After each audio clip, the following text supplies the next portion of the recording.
you check the children? Show a little mess sometimes. Hi, I'm Chucky. Wanna play? Sometimes that is better.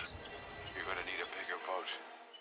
Hey everyone, welcome back to the horror show. I'm Cecil Laird. And I'm Susie Van Slaughter. That's right, she's back. I'm back, and my brakes work on my truck. And so hopefully she'll be around more so. We're going to record as much as we can with her in today and a little bit yesterday. So lots coming forward with this young lady. So let's get into this. Now, this episode we are going to be continuing with our Cecil versus the Universal Monsters series. Now, we haven't done this in a year or more. Yeah. So what this whole thing is, I got the Universal Monsters Blu-ray set. Now, I have never actually seen any of the originals, or had never seen any of the originals. So it basically became kind of a funny challenge because I like movies nowadays. I totally understand and respect where all of the movies came from and the classics and all of that.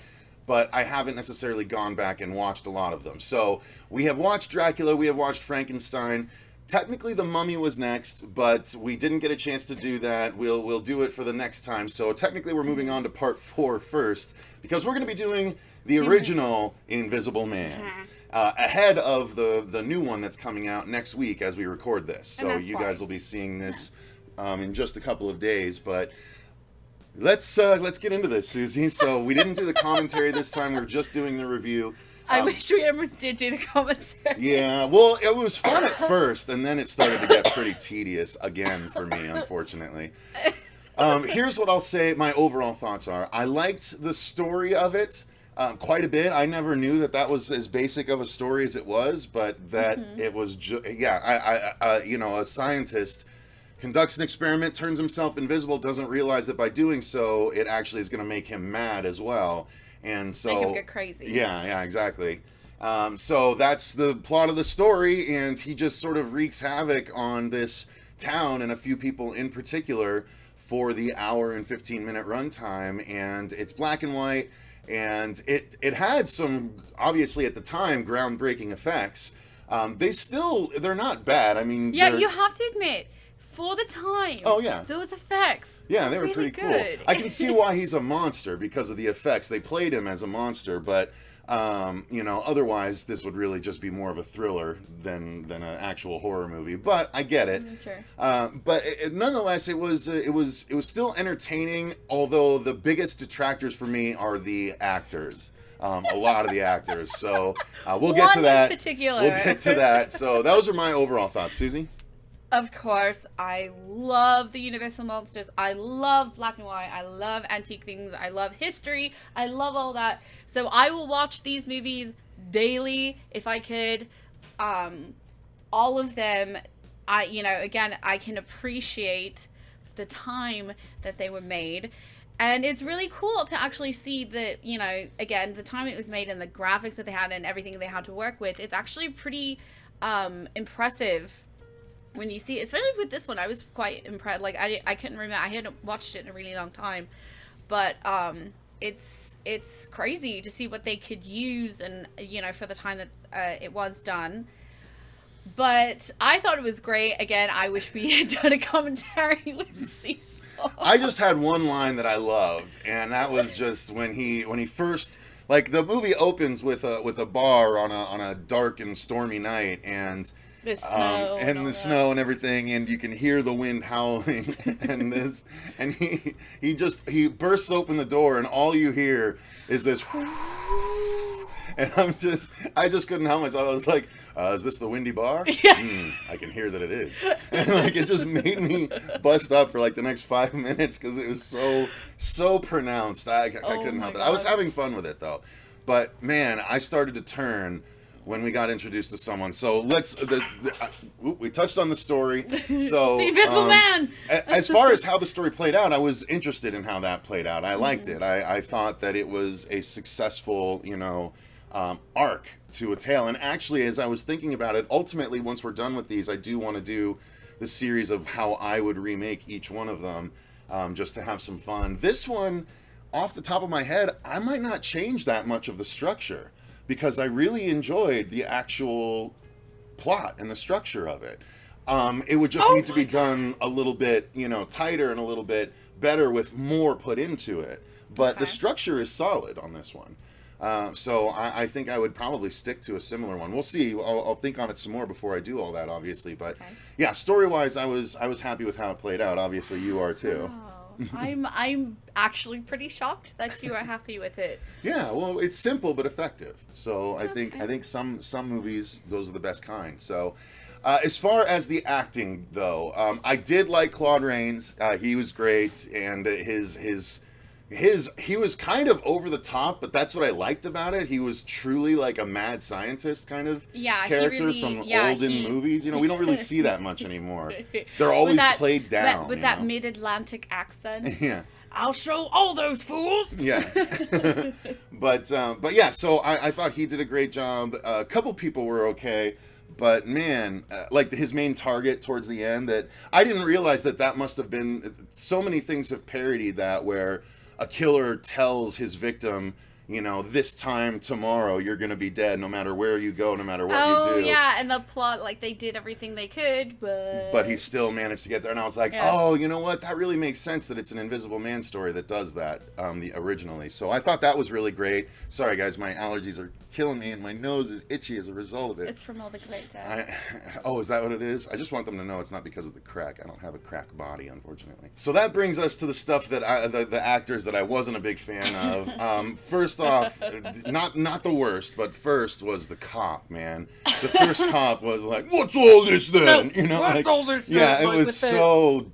Oh, he was so, it seems like he was acting with the baton up his butt. Like, it was so ridiculous. And yeah, I was not a fan of the cop actor. He was so silly. And oh, my God. And I thought it was kind of silly at times how, like, everyone just poured in through the one door. They were all awake and ready to come through the door when this other actor I wasn't a fan of starts screeching. And that is, of course, the innkeeper, or the house innkeeper's wife. Yeah. She was just the shrillest of the shrill, and she just screamed for no reason. After her husband had been, attacked by the Invisible Man and shoved down the stairs. He's got a bloody head. He's literally just sitting there trying to mend, and she's looking at him like, ah! Ah! Like, just for no reason. Sorry. But it's like, she's just screaming in his ear. And like, you can see, right, and I'm sure he was directed to do this, but right before the end of a take, his hands go up near his ears, like he really wants to shut this out as an actor. But she was so frustrating. I couldn't. Every time she broke every scene that she was in my opinion. So I was not a fan of hers, but yeah, everyone else is just doing the old movie thing. But yeah, I liked the Invisible Man and I liked his victim, but everyone else was. Ooh. I think she went a little too far with the dramatics, even for the time. And even the love interest, the Invisible Man's love interest was so much the let me talk to him, please. Just let me talk to him. I can handle him, please. Yeah, it's so tough how oh my God, the women just were only allowed to act a certain way. I'm Relax. sorry, I just saw the belly. All right, relax. All right, I'm gonna cut that out. Sorry. So yeah, the women were just really overplayed, unfortunately. But that's how they were from that time. I know, but Jesus, one is just so overly dramatic, and the other just screams all the time. Oh God, we didn't see that in the other two movies, so I don't know. No. This was just bad for the females in the film, I guess. But yeah, so acting good and bad. What about for you? You're okay with everyone's acting in this? I have to agree. Okay. Even for, like I said, even for the time, I think, it's, they have, like, hysterical cries, in a script has hysterical cries. And, yeah, that innkeeper's wife, she really, like, it was way over the top. Like, her scenes of her being hysterical should have been cut off way sooner than they actually were.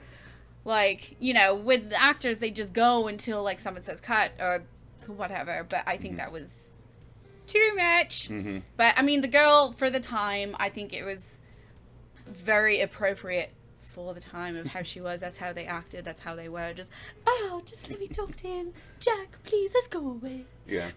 Yeah.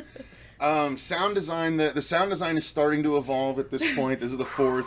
So yeah, they really made you really hear that wind for sure. But they started to develop the sound design way more so than Dracula obviously had just a couple of years before. Or was it just? I think this was 32, wasn't it? And Dracula was 31, so this was just the next year. Even though a couple of others, maybe this was 34. I don't know.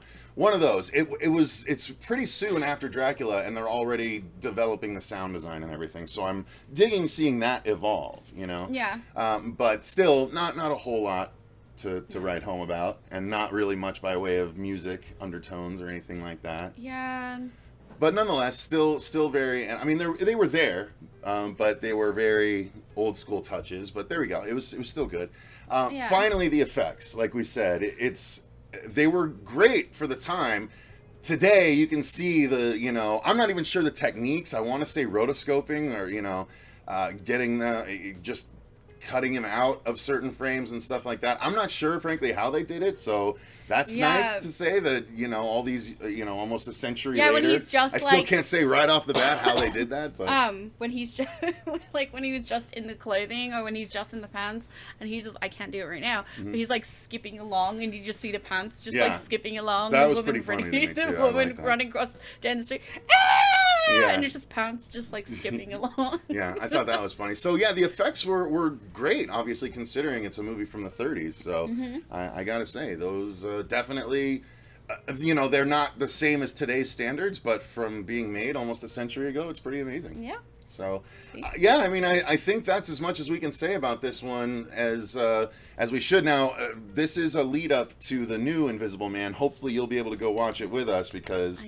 It looks like a really fun treatment, and it's been getting a lot of good buzz. So look forward to a review of that, you guys. The Friday that it comes out, we'll be seeing it the Thursday at 7, so it'll go up the next day. So keep your eyes peeled for that. But that's going to do it for episode 4, even though we're recording it before episode 3 of Cecil versus the Universal Monsters. Okay. That's it for the original Invisible Man. Let us know what your thoughts are in those comments down below. But until next time, I've been Cecil Laird. I'm Susie Von Slaughter. And remember, stay scared.